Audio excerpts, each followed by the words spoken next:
If you are new to my channel, do subscribe it and make sure to hit the bell icon so that you would not miss any of my upcoming videos. Hello dear students, welcome to the second part of sound. So बच्चों, first part already complete हो चुका है। उसमें हम लोग characteristics of sound पढ़ चुके हैं। सो हियर इस पार्ट में हम लोग स्टार्ट करेंगे म्यूजिक एंड नॉइज से, क्योंकि बहुत सिंपल टॉपिक है। 7th में भी आप लोग पढ़ चुके हो, सेम यहाँ पर भी वही चीज़ है।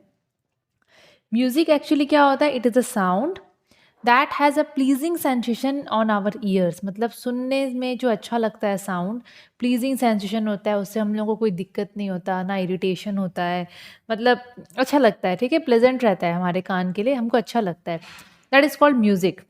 बट अगर मैं बात करूँगी नॉइज़ का, और बच्चों नॉइज़ क्या होता है ना, नॉइज़ हो हल्ला जो कि बहुत अनप्लेजेंट होता है हमारे कान के लिए, जिससे हम एकदम इरिटेट हो जाते हैं, बहुत जन का सर पकड़ लेता है। मतलब वो ना एक सही नहीं रहता। आप लोगों को पता है डिफरेंस क्या है। बट म्यूज़िक जो है वो प्लेजेंट रहता है, उससे आप इरिटेट नहीं होंगे।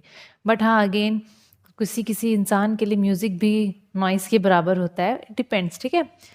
म्यूज़िकल साउंड्स, अगर मैं म्यूज़िक का बात करूँ, सो एक्चुअली म्यूज़िकल साउंड हम लोग को इसलिए अच्छा लगता है, म्यूज़िक हम लोग को इसलिए अच्छा लगता है बिकॉज़ उसका जो वाइब्रेशन होता है वो रेगुलर वाइब्रेशन होता है। बट नॉइज़ का वाइब्रेशन इरेगुलर होता है, ऊपर नीचे, कभी सडन ऊपर हो जाएगा, कभी सडन नीचे हो जाएगा, ऐसा। ठीक है, यहाँ पर देखो आप लोग, मैं इसका 2 वेव बना रखी हूँ, ये आपके बुक में भी दिया है, म्यूज़िक एंड नॉइज़ का। अगर म्यूज़िक का बात करें तो उसका जो है वो रेगुलर वाइब्रेशन है, एक बार उठा फिर गिरा फिर इस टाइप से। बट इसका देखो थोड़ा-सा अलग टाइप का इसके तो हार्मोनिक्स भी हैं, और साथ-साथ में ऊपर-नीचे सडन ऐसे भी हो सकता है कि एकदम सडन ऊपर फिर नीचे फिर अचानक से धीरे, ऐसे हो जाता है ये, ठीक है। तो अगर हम लोग इसका डिफरेंस देखेंगे तो म्यूज़िक का प्लीजिंग इफेक्ट होता है हमारे लिए, बट नॉइज़ जो होता है उसका अनप्लेजेंट इफेक्ट होता है। Then it is produced by regular vibration, but इसका इरेगुलर वाइब्रेशन। इसके वेव फॉर्म रेगुलर होंगे, डेफिनेटली इसके इरेगुलर होंगे। इसके एम्पलीट्यूड एंड फ्रिक्वेंसी ऐसे चेंज नहीं होते suddenly. Amplitude frequency suddenly change नहीं होते, बट ये अपना एम्पलीट्यूड फ्रिक्वेंसी सडनली बट से चेंज करता रहता है, तभी तो हम इरिटेट होते हैं, ठीक है। अब बच्चों म्यूज़िकल इंस्ट्रूमेंट्स, तो देखो म्यूज़िकल इंस्ट्रूमेंट्स होता क्या है। बेसिकली म्यूज़िकल इंस्ट्रूमेंट्स वो इंस्ट्रूमेंट्स होते हैं जो कि म्यूज़िक प्रोड्यूस करने में मदद करते हैं। अब आप लोग तो कितने सारे म्यूज़िकल इंस्ट्रूमेंट्स देखे होंगे। आप लोगों के बहुत सारे स्टूडेंट्स के स्कूल में म्यूज़िक क्लास भी होता होगा, या बहुत सारे बच्चे म्यूज़िकल इंस्ट्रूमेंट प्ले भी करते होंगे, तो उनको पता है ना। तो म्यूज़िकल इंस्ट्रूमेंट्स बच्चों 3 टाइप के होते हैं। डिपेंड करता है कि वो लोग किस टाइप से साउंड प्रोड्यूस कर रहे हैं, या किस तरीके से वहाँ साउंड प्रोड्यूस होता है। तो it is classified into 3 types: wind, stringed and stressed instrument. Wind instrument एक होता है, स्ट्रिंग्ड इंस्ट्रूमेंट एक होता है, स्ट्रेस्ड इंस्ट्रूमेंट। सबसे पहले डिस्कस करेंगे विंड इंस्ट्रूमेंट के बारे में। तो विंड मतलब हवा, तो यहाँ पक्का एयर को हम यूज़ करेंगे, है ना, उसी से यहाँ पर उसी के हेल्प से हम लोग साउंड प्रोड्यूस यहाँ पर करवाएंगे। तो विंड इंस्ट्रूमेंट्स वो इंस्ट्रूमेंट्स होते हैं जो कि डेफिनेटली साउंड प्रोड्यूस करवाएंगे। कैसे? हवा लोग वाइब्रेट करते हैं यहाँ पर क्या है ना, एयर कॉलम, मतलब हवा रहता होगा, इतना जगह पे हवा रहता होगा, या फिर इतनी जगह पे हवा रहता होगा, जैसे भी एयर कॉलम मतलब वाइब्रेट होता है inside the hollow part of the instrument. Mid instrument अगर हम लोग कोई सा भी लेंगे तो अंदर में हॉलो पार्ट होता होगा, थोड़ा खाली जगह, तो वहाँ पर बच्चों एयर रहता है, डेफिनेटली हवा तो रहता होगा। जब हम लोग वहाँ से हवा फूकते हैं ना मुँह से, तो वो हवा क्या होता है, ऐसे ऐसे वाइब्रेट होता है, वो वाइब्रेट होता है अंदर में, तो जाके आवाज़ प्रोड्यूस होता है। जैसे कि आप लोग फ्लूट ले लो, शहनाई ले लो, ठीक है, saxophone, French horn, trumpet etcetera etcetera, बहुत सारी चीज़ें हैं। तो ये सब विंड इंस्ट्रूमेंट है बच्चों। नाम एकदम पी जाना, नाम बहुत इंपॉर्टेंट है सब इंस्ट्रूमेंट का, क्योंकि ना एग्जाम में आएगा, विंड इंस्ट्रूमेंट का 2 एग्जाम्पल दो, या इसका 2 एग्जाम्पल दो, या फिर बोलेगा शहनाई कौन सा टाइप ऑफ इंस्ट्रूमेंट है, तो इसको ना अच्छे से एकदम याद करना एग्जाम्पल्स, ठीक है। सो बेसिकली ये जितने भी आप नाम देख रहे हो, ये सब के अंदर में हॉलो पार्ट रहता है, खोखला जगह, और जब हम ऐसे मुंह से हवा ब्लो करते हैं ना, तो अंदर के जो एयर कॉलम होते हैं वो वाइब्रेट होते हैं, उसी वजह से बहुत तेज आवाज़ निकलता है, ठीक है। अभी एक और चीज़ मैं यहाँ पर बता दूँ, the pitch and frequency of wind instruments. अगर मैं विंड इंस्ट्रूमेंट का बात करूँ तो उनका पिच, क्योंकि देखो बेसिकली जो इंस्ट्रूमेंट होते हैं वो लोग कुछ पिच का या कुछ फ्रीक्वेंसी का वेव्स निकालते होंगे। तो यहाँ पर बोल रहा है कि विंड इंस्ट्रूमेंट की जो पिच एंड फ्रीक्वेंसी होते हैं, they can be varied by changing the length of the vibrating air column. जो एयर कॉलम, क्योंकि आप लोगों को पता है विंड इंस्ट्रूमेंट के अंदर में एयर कॉलम होते हैं, कहीं पर इतने एयर कॉलम होंगे, कहीं पर थोड़े ज़्यादा होंगे, कहीं पर हम कम ज़्यादा कर सकते हैं, है ना। सो हम लोग क्या है ना, हम लोग जो विंड इंस्ट्रूमेंट से साउंड प्रोड्यूस करवाएंगे, वो जो साउंड निकलेगा उसका पिच और फ्रीक्वेंसी डेफिनेटली होगा कि नहीं। सो जो पिच एंड फ्रीक्वेंसी जो होगा वो चेंज हो सकता है कैसे, by changing the length of the air column. अगर एयर कॉलम को कम या ज़्यादा करेंगे हम लोग तो जो साउंड उससे निकलेगा उसका पिच एंड फ्रीक्वेंसी ज़्यादा कम हो सकता है। क्लियर मैं जो बोली। अब यहाँ पर है the pitch of the vibrating air column increases with decrease in the length of the air column. याद रखना, मैं इसका बस सिंपल सा बता देती हूँ आपको। एयर कॉलम जैसे कि सपोज यहाँ पर आप लोग ऐसे 2 बीकर लिए हो, ठीक है, 2 बीकर एक जैसे हैं। यहाँ पर इस बीकर में इतना पानी है और इतना जगह खाली है, ये एयर कॉलम या हवा है। इस बीकर में थोड़ा ऊपर तक पानी है, इतना कम एयर कॉलम है, ठीक है, एयर कॉलम थोड़ा कम है। अब हम लोग सपोज यहाँ पर इसके मुंह के पास में से फू करके फूकेंगे, यहाँ भी फूकेंगे, तो बच्चों दोनों समय में आवाज़ निकलेगा। तो यहाँ पर बोल रहा है कि जब हम लोग ये एक्सपेरिमेंट करेंगे, अपने स्कूल में कर सकते हो ये चीज़ें, देखो मेरे पास फिलहाल है नहीं टेस्ट ट्यूब वेस्ट ट्यूब कुछ भी, तो मैं आप लोगों को नहीं बता सकती हूँ, ठीक है। हम लोग जब यहाँ पर ऐसे ब्लू मतलब हवा फेंकेंगे अपने मुंह से, तो क्या होगा, इस कंडीशन में भी आवाज़ निकलेगा, इस कंडीशन में भी साउंड निकलेगा, बट पतला साउंड जिसका पिच ज़्यादा होगा, जिसका फ्रीक्वेंसी ज़्यादा होगा, वो इस केस में निकलेगा, क्योंकि यहाँ पर एयर का कॉलम कम है। इस कंडीशन में एयर कॉलम ज़्यादा था, यहाँ पर एयर का कॉलम कम है, हवा का जगह देखो इतना ही है। तो जब एयर कॉलम का लेंथ कम होता है तो पिच या फ्रीक्वेंसी दोनों ज़्यादा रहता है, लेकिन यहाँ पर एयर कॉलम बढ़ गया लेंथ उसका, तो इस कंडीशन में जो पिच और फ्रीक्वेंसी रहेगा आवाज़ का वो कम रहेगा। तो इस कंडीशन में थोड़ा सा मोटा आवाज़ निकलेगा, बट इस कंडीशन में आवाज़ पतला निकलेगा, ठीक है। So the pitch of the vibrating air column, pitch बढ़ जाता है कब, जब length of the air column decreases. Clear, when length of the air column decreases. Actually ना ये वेवलेंथ पे डिपेंड करता है, ठीक है। और वेवलेंथ में क्यों डिपेंड करता है, कैसे डिपेंड करता है, वो अभी आपके कोर्स में नहीं है, तो हम लोग अभी नहीं देखेंगे, ठीक है। बट मैं जो है नोट करके लिखी हूँ और ये लिखी हूँ, उसको थोड़ा याद रखना, और एग्जाम्पल्स भी। देन है स्ट्रिंग्ड इंस्ट्रूमेंट्स। स्ट्रिंग्ड इंस्ट्रूमेंट्स मतलब वो इंस्ट्रूमेंट, जैसे कि आपको देखो सामने सामने में डायग्राम दिखता होगा, लाइक मैं फोटो शेयर कर रही हूँ। आप लोग गिटार का नाम सुने हो, वायलिन का नाम सुने हो, सितार सुने हो, तो ये सब जो इंस्ट्रूमेंट है ना, इसमें स्ट्रिंग्स रहते हैं, तार जैसे रहते हैं, ठीक है, अलग अलग तार रहते हैं। और ये लोग ना वुडन बॉक्स, वुडन बॉक्स क्या बोलूँ मैं उसको, लकड़ी का इनमें थोड़ा सेटिंग रहता है, लाइक क्या बोलते हैं उसको प्रॉपरली, मैं क्या बोलूँ उसको, वुडन फ्रेम्स होता है इनमें, ठीक है। आप लोग देख सकते हो वुडन फ्रेम्स है, उस पर ये तार वार लगे हुए हैं, स्ट्रिंग्स लगे हुए हैं।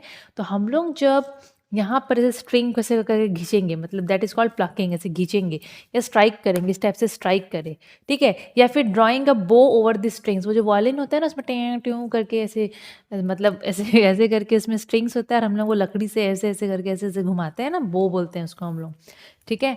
तो वहाँ पर जो स्ट्रिंग्स होता है, जब हम लोग उसके ऊपर ये सब कारस्तानी करते हैं, है ना, तब जाके वहाँ पर आवाज़ प्रोड्यूस होता है, ठीक है। तो ये सब इंस्ट्रूमेंट्स में ना वुडन फ्रेम्स भी होते हैं, जो कि थोड़े खोखले होते हैं अंदर से, डेफिनेटली होते हैं, हॉलो होते हैं अंदर से, ठीक है। अब बच्चों ये जो इनमें जो स्ट्रिंग्स रहता है ना, वो अलग अलग मतलब लंबाई तो नहीं बोलना चाहिए, थिकनेस का रहता है, कोई मोटा कोई पतला। तो जो जो थिक जो स्ट्रिंग होता है उससे साउंड अलग प्रोड्यूस होता है, जो पतला रहता है उससे साउंड अलग प्रोड्यूस होता है, मतलब पिच और फ्रीक्वेंसी, कहीं पर पतला आवाज़ प्रोड्यूस होगा, कहीं पर मोटा। अगर आप लोग गिटार विटार बजाए हो, प्ले करे हो, तो आप लोगों को पता होगा कि हम लोग जितना मोटा, जितना क्या बोलते हैं उसको, थिक स्ट्रिंग लेंगे, साउंड उतना ही ज़्यादा थोड़ा सा मोटा फ्लैट साउंड प्रोड्यूस होगा। जितना पतला तार लोगे, स्ट्रिंग लोगे, उतना पतला आवाज़ प्रोड्यूस होगा, ठीक है। तो यहाँ पर वही बोला है कि जो इंस्ट्रूमेंट्स होते हैं they have strings of different thickness, इनमें से तार लगे रहते हैं अलग अलग थिकनेस की, कोई मोटा कोई पतला, ताकि हम लोग अलग अलग पिच का साउंड प्रोड्यूस कर सके। तो क्वेश्चन आएगा कि गिटार में या विंड इंस्ट्रूमेंट्स में अलग अलग थिकनेस के स्ट्रिंग्स क्यों लगे रहते हैं, so as to produce sound of different pitch, ताकि अलग अलग पिच का, पिच मतलब यहाँ पर आप लोग पतलापन और मोटापन ले लो, कभी आपको पतला आवाज़ चाहिए तो पतला आवाज़ निकलेगा, मोटा आवाज़ चाहिए तो मोटा आवाज़ निकलेगा, लाइक उस टाइप से, ठीक है। So the pitch of the sound decreases with the increase in the thickness of the vibrating string. अगर आप मोटा तार लोगे, मोटा तार और उसमें टड़ुम टड़ुम करके उसको आप लोग प्लग करोगे या जो भी इसको स्ट्राइक करोगे, तो यहाँ से जो आवाज़ निकलेगा, साउंड निकलेगा, उसका पिच कम रहेगा। पिच कम मतलब फ्रिक्वेंसी कम मतलब थोड़ा सा फ्लैट साउंड रहेगा। और वैसे ही अगर आप पतला तार लोगे तो पतला आवाज़ प्रोड्यूस होगा, मतलब हाई फ्रिक्वेंसी का आवाज़, हाई पिच वाला आवाज़ प्रोड्यूस होगा, the pitch of the sound decreases with the increase in the length of the vibrating string. जितना लंबा स्ट्रिंग लोगे उतना कम पिच का आवाज़ निकलेगा, और जितना छोटा स्ट्रिंग लोगे उतना ज़्यादा पिच का आवाज़ निकलेगा। सिंपल सा है बच्चों, ठीक है। अब है परकशन इंस्ट्रूमेंट्स। परकशन इंस्ट्रूमेंट जो कि स्ट्रेस्ड इंस्ट्रूमेंट्स होता है। स्ट्रेस्ड इन द सेंस क्या बोलूँ, जैसे कि आप लोग तबला वबला देखे हो, ड्रम, उसमें देखना है कैसे फ्लैट फैला हुआ सा मेम्ब्रेन रहता है, उसमें हम लोग हाथ से ऐसे ऐसे करते हैं, है ना। तो ये सब इंस्ट्रूमेंट्स जो होते हैं ये लोग में ऐसे स्ट्रेस्ड मेम्ब्रेन होता है, जब हम लोग उसको स्ट्राइक करते हैं तो वो वाइब्रेट होता है और आवाज़ प्रोड्यूस करता है। आप लोग ढोलक तबला बजाते होगे, ड्रम बजाते होगे, तो आप लोगों को पता होगा, ठीक है। So when the stressed membrane is struck it vibrate, वो वाइब्रेट करता है एंड आवाज़ प्रोड्यूस करता है, ठीक है। अब अच्छा बच्चों, ठीक है, मैं बाद में बताऊंगी। एग्जाम्पल्स आप लोग देख लो, जाइलोफोन, ड्रम, ढोलक, एग्जाम्पल्स तो आप लोग पूरा पी जाना। इसका एग्जाम्पल्स मैं यहाँ नहीं लिखी, बस मैं बोल दी थी, तो इसका एग्जाम्पल मेंशन कर दें क्या? इसको यहाँ मेंशन कर देते हैं। इसका एग्जाम्पल में आप लोग ले लो गिटार, सितार। इसमें बेसिकली ना ये लोग बहुत ही ज़्यादा फेमस एग्जाम्पल्स है। मैं जो गिटार विटार बोल रही हूँ ना, वॉलिन भी ले लो, वॉलिन क्लास सीजुका जाती है ना वॉलिन क्लास में, ओके। सरोद, वीणा, मैं कैसे भूल गई लिखना, चलो कोई बात नहीं। ये सरस्वती माता वीणा बजाती हैं, है ना। सरोद पता नहीं कौन से भगवान बजाते हैं कि नहीं बजाते हैं, सैलो एट्सेट्रा। और भी देखना एग्जाम्पल्स, अगर आपके बुक में है तो पी जाना, पूरा पी जाना उसको घोल के, ठीक है। ओके, अब परकशन इंस्ट्रूमेंट्स, ये अब क्या बोलते हैं इसको, इसका दो डिवीज़न हुआ है। परकशन इंस्ट्रूमेंट जो है उसका दो ग्रुप है, एक पीस्ड इंस्ट्रूमेंट, एक है अनपीस्ड इंस्ट्रूमेंट। जो पीस्ड इंस्ट्रूमेंट्स आते हैं डेफिनेटली ये परकशन इंस्ट्रूमेंट के अंदर में है, तो इसमें भी बेसिकली वो थोड़ा सा वो स्ट्रेस्ड मेम्ब्रेन तो थोड़ा बहुत तो रहेगा ही, ठीक है। सो जो पीस्ड इंस्ट्रूमेंट्स होते हैं परकशन इंस्ट्रूमेंट वाले, वो लोग जो साउंड प्रोड्यूस करवाएंगे ना, मतलब वहाँ से मोर देन वन पिच का साउंड निकलेगा। They will produce sounds of more than one pitch. जो पीस्ड इंस्ट्रूमेंट होते हैं, यहाँ से जो साउंड निकलता है उसका एक से ज़्यादा पिच का हो सकता है। सो बेसिकली जो म्यूजिकल नोट्स बनाते हैं ना, वो इस इंस्ट्रूमेंट को यूज़ करके बनाते हैं, क्योंकि इसमें तो भाई म्यूजिकल नोट्स में तो अलग अलग पिच चाहिए रहता है तभी बन पाएगा।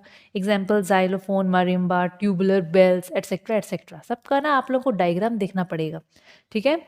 और जो अनपीस्ड इंस्ट्रूमेंट होता है जो आप लोगों को दिखता होगा यहाँ पर, ये लोग साउंड प्रोड्यूस करवाएंगे विथ नो डेफिनाइट पिच। ऐसे कोई डेफिनाइट पिच नहीं होगा इसका, मतलब ये ना यहाँ रिदम्स प्रोड्यूस होंगे बट ऐसा कोई हारमोनी नहीं रहेगा, ऐसे कैसे भी निकल जाएगा, ठीक है। मतलब समझ रहे हो ना, ऐसे ही साउंड रहेंगे उसके, अनपीस्ड, कोई डेफिनाइट पिच नहीं रहेगा, ठीक है। जैसे एग्जाम्पल में स्नेयर ड्रम्स देखो, यहाँ पर मैं उसका डायग्राम फोटो शेयर कर रही हूँ।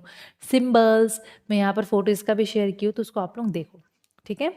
तो बच्चों ज़्यादा नहीं है, अभी अभी आप हायर क्लासेस में थोड़ा पढ़ोगे, और हायर क्लासेस में भी ये सब इंस्ट्रूमेंट के बारे में उतना नहीं है। हाँ, रीजनिंग क्वेश्चन में एक दो चीज़ आता है, बट जब पढ़ोगे तब पढ़ोगे, ठीक है।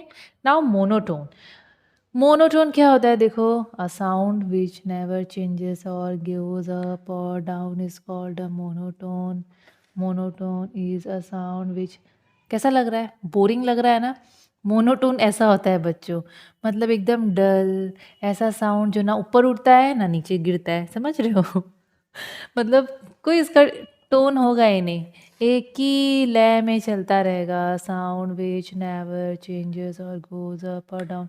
अगर मैं आपको ऐसे पढ़ाऊंगी, फट से आप लोग मेरा वीडियो को छोड़ दोगे, नहीं पढ़ोगे आप लोग, समझ रहे हो तो मोनोटोन वाला जो इंसान होता है, जो भी इस टोन में बात करता है, एकदम बोरिंग डल, वो अपने ऑडियंस के साथ कम्युनिकेट ही नहीं कर सकता, मतलब वो ऑडियंस को पकड़ के नहीं रख सकता, समझ रहे हो। मतलब पहले दो लाइन वो बोलेगा ना, सब उठ के चले जाएंगे, ऐसा है। So a sound which never changes और गोज अप और डाउन, एक ही उसका लेवल रहता है, एक ही तरीके से वो बोलता रहेगा, उसको हम लोग बोलेंगे मोनोटोन। ना उसका पिच बदलेगा, ना उसका लाउडनेस बदलेगा, ना उसका क्वालिटी बदलेगा, कुछ भी नहीं, ना स्पीड बदलेगा। सोचो स्पीड भी नहीं बदलेगा, कितना भी एक्साइटेड हो, कितना भी अच्छा न्यूज़ सुनाता हो खुशी वाला, वही ऐसे ही बोलेगा वो, मैं ना फर्स्ट आया हूँ क्लास में, मैं इसमें टॉप किया हूँ, ऐसे बोलेगा वो। बेकार ना बोरिंग सा लग रहा है, नहीं लग रहा एकदम बोरिंग सा। तो वही है, तो मोनोटोन थोड़ा याद रखना, मोनोटोन इम्पॉर्टेंट है, इम्पॉर्टेंट, समझ रहे हो। तो मोनोटोन के बाद क्या है बच्चों, मोनोटोन के बाद है, बस खत्म होने वाला है। मोनोटोन समझे ना, थोड़ा सा ही, ज़्यादा नहीं था उसका।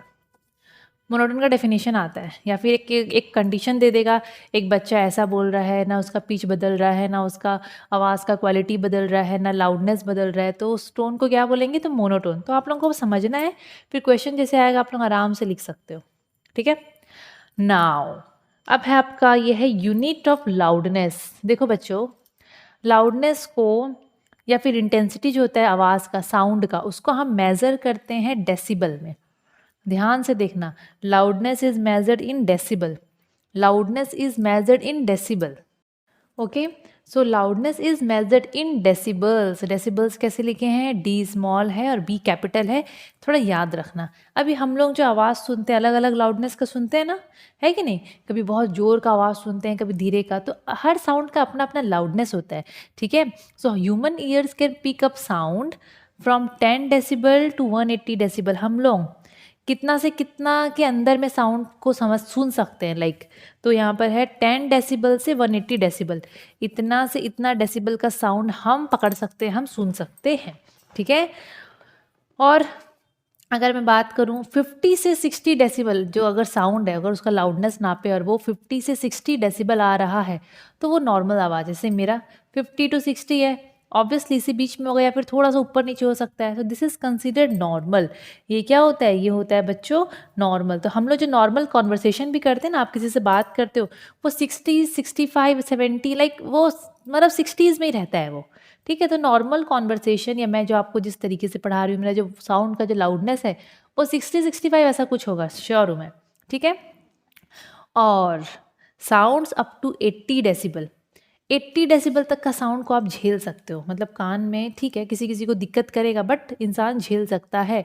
लेकिन अगर 80 डेसिबल से ऊपर गया साउंड, तो वो हम लोगों के लिए बिल्कुल अच्छा नहीं। तब तो पता नहीं किसका पारा चढ़ जाएगा, किसका क्या हो जाएगा, ऐसा होगा, कोई पता नहीं किसका इरिटेशन से मार देगा, किसी को मार देगा, मतलब लड़ाई कर लेंगे भाई बहन लोग। एक जन सो रहा है, उसकी सिस्टर सपोज जोर से टीवी देख रही है, अब वो आदमी उठ के पहले अपना भाई अपनी बहन को मारेगा, ऐसा है, होता है ना, लड़ लेते हैं भाई बहन लोग, ऐसा होता है। या फिर वो गुस्सा में पटक देगा या जोर से चिल्लाएगा नींद में उठ के। तो यहाँ पर वही सब चीज़ें हैं बच्चों। साउंड्स अप टू 80 डेसिमल को चलो हम टॉलरेट कर भी लेंगे, लेकिन अगर उससे ऊपर है नहीं कर सकते, that is harmful for years, that is harmful for years, ठीक है। तो यहाँ पर इंपॉर्टेंट चीज़ क्या आपको देखना है कि साउंड लाउडनेस को हम डेसिबल में मेज़र करते हैं, उसका सिंबल याद रखना। ह्यूमन ईयर्स कितना से कितना पिक कर सकता है लाउडनेस ऑफ साउंड को, 10 से 180। अब 50 से 60 तक, 65 भी आप लोग ले सकते हो, क्या पता शायद किसी किसी के बुक में अलग अलग मैंशनड हो, वो लाउडनेस को हम बोलेंगे नॉर्मल है वो। 80 तक चलो चलेगा, बट उससे ऊपर सही नहीं रहता। तो अगर 80 से ऊपर हम लोग अगर साउंड सुन रहे हैं, तो हम लोग को इरिटेशन होगा, हम लोग को बहुत कुछ हो सकता है, हम लोग को बहुत सारा हेल्थ प्रॉब्लम हो सकता है, क्योंकि ये हमारे उस बोलते हैं ना एक लिमिट से बाहर होता है ये। हम लोग को बहुत इरिटेशन लगेगा, हम लोग का बीपी बढ़ सकता है गुस्सा से, anxiety, aggression, stress, headache, फैटिक, disturbed sleep, loss of hearing, reduced work efficiency, मतलब ऐसा होगा।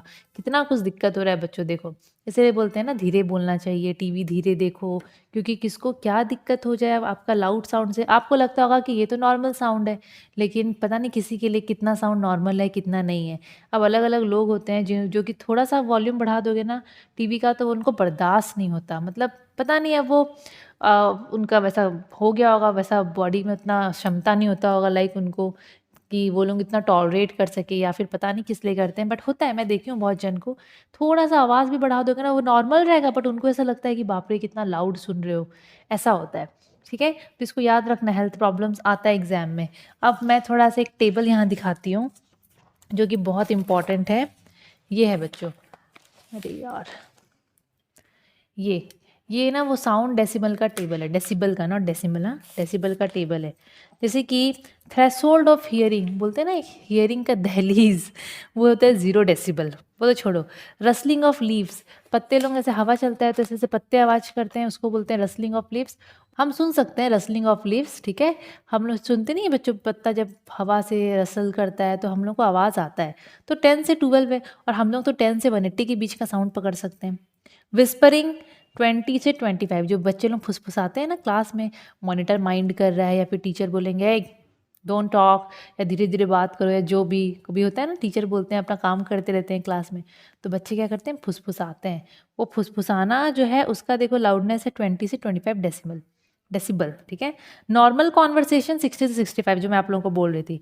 बिजी स्ट्रीट ट्रैफिक में बहुत बच्चे फंसे होंगे स्कूल जाते वक्त या जो भी आते वक्त, बहुत बिजी, मतलब सोच लो कितने सारे गाड़ी होंगे, वो पैं पैं आवाज़ आता है, 70 से 75 डेसिबल में आता है उसका loudness.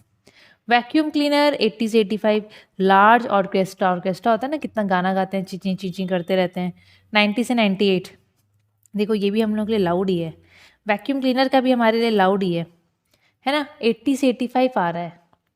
Headphones eight maximum volume, जो ना बहुत जन क्या करते हैं देखना, दोनों कान में हेडफोन डाल लेंगे और भ्रूम करके एकदम ज़ोर से कर देते हैं, वो रिकमेंडेड नहीं है। 100 से 105 डेसिबल है वो, सोचो क्या होगा फिर, समझ रहे हो। और जेट एयरक्राफ्ट का तो बच्चों 130 से 140, तो हम लोग का ये नॉर्मल है। चलो बिजी स्ट्रीट ट्रैफिक भी हम झेल लेते हैं, वैक्यूम क्लीनर भी झेल ही लेते हैं, बट कंटिन्यू अगर झेलोगे और इसके यहाँ तक जाओगे ना, ये सब दिक्कत आ जाएगा, जो मैं आप लोगों को ऑलरेडी बता चुकी हूँ। इसीलिए साउंड, आवाज़ थोड़ा धीरे ही हम लोगों को रखना चाहिए, ठीक है।